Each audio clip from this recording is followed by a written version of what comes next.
So many of us live our lives haphazardly, carelessly, hedonistically, as though we don't have to answer for our actions. Many of us don't realize that we're not going to have the luxury of a deathbed. Will you have it before you pass on? Think about it. Hello everyone, this is America's most outspoken artist, Lance Skirvin. A little sweaty out here, a little tired, but I just want to say it's beautiful. I'm still working. I got only 2 hours of sleep last night. I was so hyped in setting up my new site, learning so much, and I'm on my second job now. I did 8 hours driving the bus, and I'm here to do a little cleaning up, a little work after hours for the extra paycheck. You know why? Because every little bit counts, okay? So take a walk with me while I share my little thought of the day or of the night, and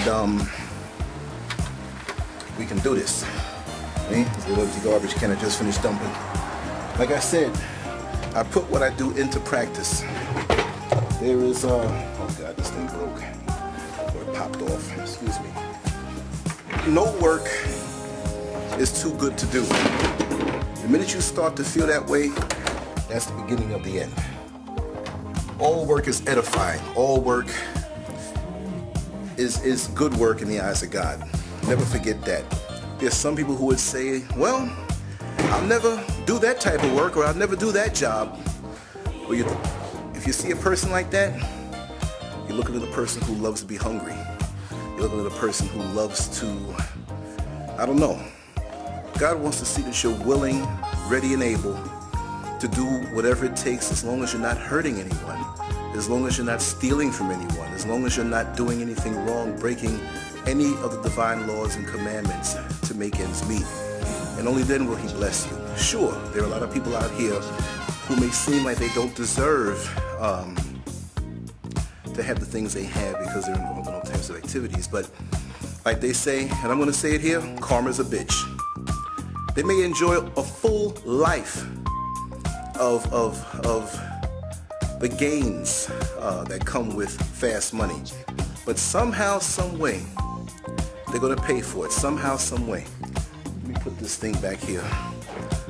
Ooh, I got another 2 hours here, and I'm done. And then I'm going to go home, and I'm going to write a little bit. Get a little sleep, get up, hit the gym possibly, but I'm going to sneak a little meal too. But anyway, like I was saying, we put so much weight on the superficial. We put so much weight on how we look and appear. We all want to appear as though we're doing so well financially. And look what happened in the country in the last few years. How people are starting to lose their homes, and what happened? We put so much weight on that. What happened to the good old simple things in life? You know, what happened to living below your means and living frugally? What happened to that? And enjoying the sunset and the sunrise, and enjoying all of these good things that life have to offer. A good meal, time spent with your family. You know, what happened to that?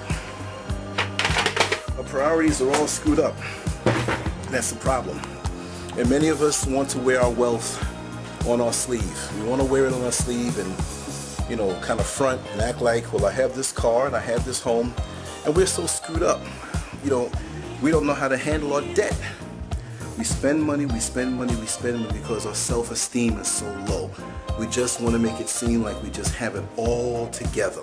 Everything is straight, all together, lots of money in abundance. We're making it rain.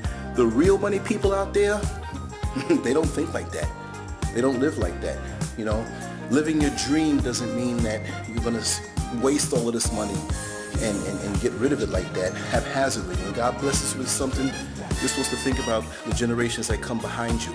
You're supposed to think about the needy. You're supposed to think about the people who are not as fortunate as you. The foolishness that we spend our money on and years later go back and end up looking like fools because we don't have it. It's got to slap us in the face to the point where you say, man, look at me. I'm on the curb now and I don't have a damn thing. I remember those rims, how much we spent on those rims, how much we spent on that jewelry, how much we spent on all that big house that we had, and it was only 2 of us.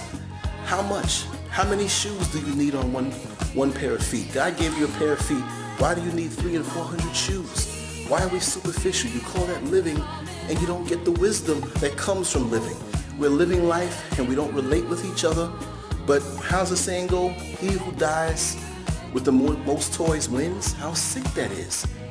All we do is spend this precious life, instead of absorbing the beautiful experiences that it has to offer, we spend it on the rat race, running after things, and we don't even enjoy the human touch. We don't even enjoy a moment, because our mind is scheming now on how to accumulate more and get more. And I think it's sad. Why don't we think in terms of doing something for somebody? You know, I want to take my kids, I want us to go feed the homeless. I want us to take, get some home cooked food and cook it up really nice and go out there, feed them and surprise them, sit down and talk with them and try to stoke their dreams back again, make them feel like they're living again. The human touch, that's what we need. Let me tell you something.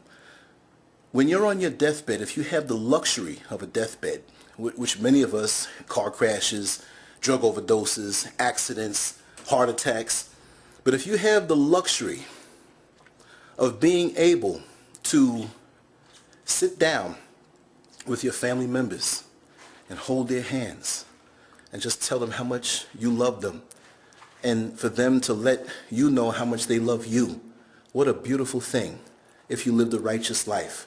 But imagine how many of us are going to die lonely because we didn't reach out and we didn't do things for the people around us who we are supposed to care for. Let me take a peek in here, make sure everything is straight. But yeah, how many times do we have that chance? We only have it one time. And we have it one time really good because of the life that we live.